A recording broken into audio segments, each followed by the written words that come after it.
அன்பார்ந்த இறை சமூகமே, உறவுகள் பல இருந்தாலும் நாம் வாழ்ந்தால் மகிழ்வதும் வீழ்ந்தால் அழுவதும் சில உறவுகள். நம்மை உலகமே கைவிட்டு சென்றாலும் நமக்காக நம்மோடு பயணிக்கும் சில உறவுகள்.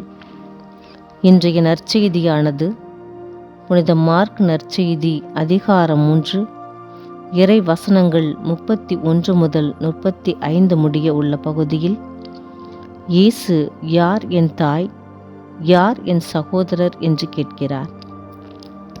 இதில் அவர் தன் தாயை மதிக்கவில்லை என்ற கருத்தும் பலருக்கு உண்டு என்பதை நாம் அறிவோம். ஆனால் இங்கு தன் தாயை மறைமுகமாக பாராட்டுகிறார், உயர்த்துகிறார் இயேசு. எப்படி? ஆம், கடவுளின் திருவுளத்தை நிறைவேற்றுபவரே என் சகோதரரும் சகோதரியும் தாயும் ஆவார் என்கிறார்.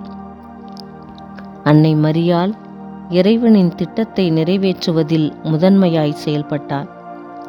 உம் சொற்படியே எனக்கு நிகழட்டும் என்ற இறை திருவுளத்தை ஏற்று மீட்பின் வரலாற்றில் பங்கு பெற்றார்.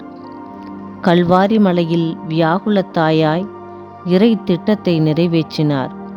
எனவே என் தாய் சிறந்தவள், அவரைப் போல இறை சித்தத்தை ஏற்று வாழும் அனைவருமே என் தாய், சகோதரர் சகோதரி என்று இயேசு தன் தாய்க்கு பெருமை சேர்க்கிறார்.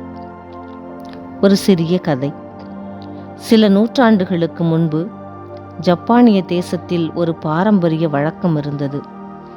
அங்கு பெற்றோர்கள் முதிர் வயதை அடையும் போது, அதாவது தனது வேலைகளை தானே செய்து கொள்ள முடியாத நிலையில், அந்த முதியவர்களை தூக்கிச் சென்று மலை உச்சியில் வெயிலில் கிடத்திவிட்டு வந்து விடுவார்கள். அவர்கள் வெயிலில் இறந்துவிட்டால் பறவைகளுக்கும் விலங்குகளுக்கும் உணவாகி விடுவார்கள். அதுபோன்று ஒரு நாள் ஒரு மகன் தன் தாயை, முதிர் வயது தாயை தோளில் தூக்கிச் சென்று அடர்ந்த காடுகளை தாண்டி ஒரு மலைக்கு சென்றான். செல்லும் வழியில் அந்த தாய் சில வாசனைமிக்க மரக்குச்சிகளையும் இலைகளையும் ஒடித்து வழியில் போட்டுக்கொண்டே சென்றார். அந்த தாய்க்கு தெரியும் தன் மகன் தன்னை மலை உச்சியில் விட்டு செல்ல தூக்கிச் செல்கிறான் என்று. அங்கு மலைக்கு சென்றதும் அந்த தாய் தன் மகனை நோக்கி, மகனே, நாம் வந்த வழியில் வாசனை மிகுந்த மரக்குச்சிகளையும் இலைகளையும் போட்டு வைத்துள்ளேன்.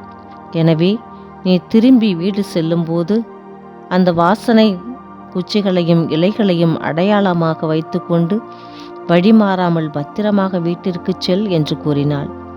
அதை கேட்ட அந்த மகனுக்கு உள்ளம் உடைந்தது. தன் தாயை வீட்டிற்கு அழைத்து வந்தான். அன்று முதல் இந்த பழக்கம் அங்கு இல்லை என்று கூறப்படுகிறது. தாய்க்கு இணை தாய் மட்டுமே.